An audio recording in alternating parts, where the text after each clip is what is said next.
In question 9a, a curve which passes through 0, 3 as the equation y equals to f of x. It is given that f dash, or the derivative of f of x, is 1 minus 2 upon x minus 1 whole cube. In part A, we have to find the equation of the curve.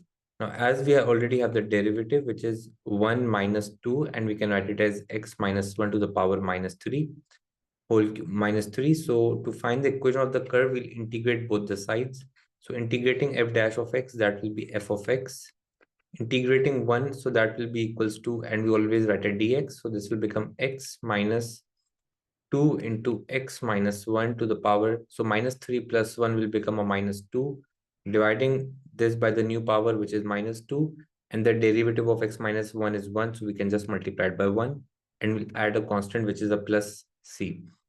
So we can write this function as f of x will be equals to x plus 2 and 2 will cancel. So this will become x minus 1 to the power minus 2 plus c. And now to find the value of c, we'll substitute the points 0 and 3. So the function is 3 when x is 0. So this will become 3 equals to 0 plus 0 minus 1 to the power minus 2 plus c. So 3 will be equals to, so minus 1 to the power 2 will be can be written as 1 upon 1 to the power 2 plus c. So 1 upon 1 squared is 1. So c will be equals to 3 minus 1, which is equals to 2.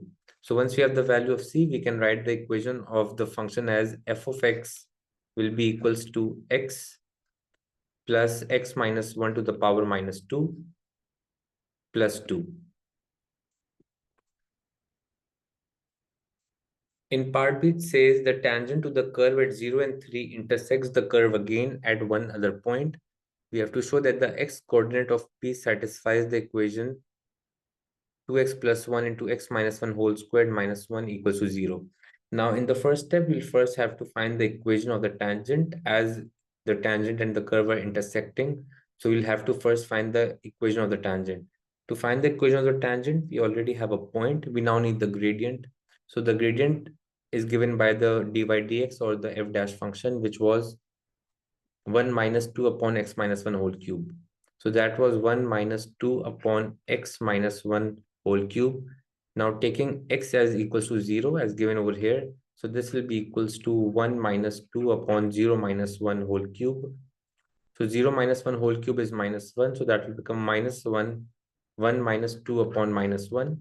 So the f dash of x will be equals to 1 plus 2, which is equals to 3. Now once we have the gradient of the tangent, which is, we can write the gradient of tangent is equals to 3. We can now make the equation of the tangent. So that will be y minus y1, which is 3, is equals to gradient into x minus x1, which is 0. We can simplify this equation to write it as y equals to 3x plus 3.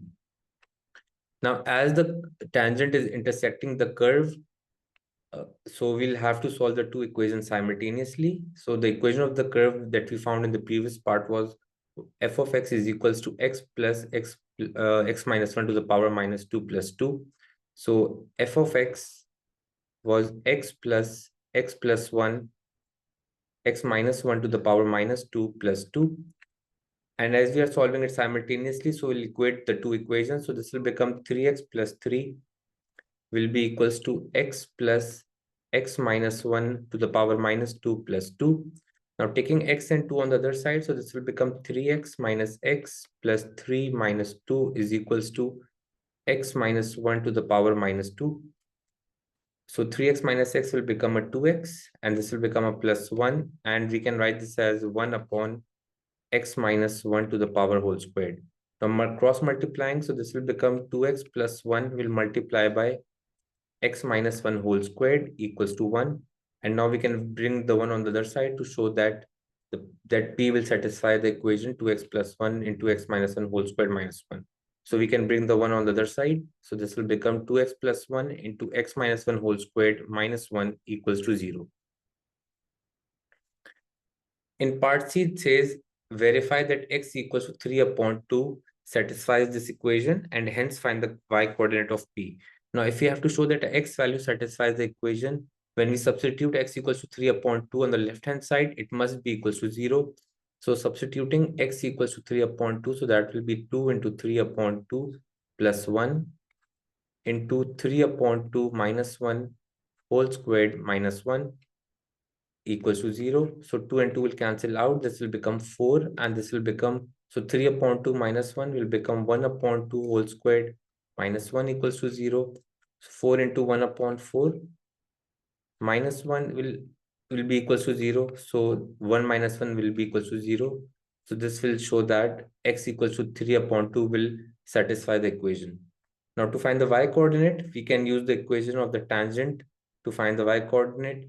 The equation of the tangent was y equals to 3x plus 3. As we already have the x coordinate, which is 3 upon 2, so we can write y equals to 3 into 3 upon 2 plus 3, which will be equals to 9 upon 2 plus 3. So 9 upon 2 plus 3 will be equals to, so that will become 9 plus 6, which is 15. So 15 upon 2, or we can also write it as 7 wholes 1 upon 2. So the y coordinate will be 7.5 or 15 upon 2. We can write it any way, it will be marked correct.